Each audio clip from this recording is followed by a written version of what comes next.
திருடன் மணியன் பிள்ளை பகுதி 3. இதற்கு முந்தைய பகுதிகளை RS ராஜா டாக்கீஸ் என்ற இந்த சேனலின் பிளேலிஸ்டில் திருடன் மணியன் பிள்ளை என்ற தலைப்பின் கீழ் காணலாம்.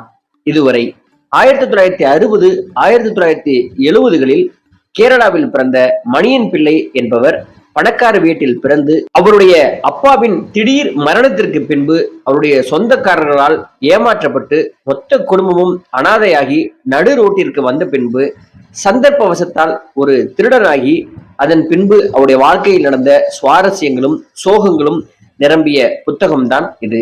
இவருடைய இந்த புத்தகம் சாகித்ய அகாடமி வாங்கியது. இந்த புத்தகத்தின் அனுபவம் உங்களுக்கு மாபெரும் இந்த உலகத்தின் இருட்டு பக்கங்களை திறக்கலாம், சுவாரஸ்யப்படுத்தலாம், கதறி கதறி அழ வைக்கலாம். தொடர்ச்சி. வாழத்துங்களில் முதலாக சைக்கிள் வித்தை நடந்தது 1963. எனக்கு அப்போது 13 வயது.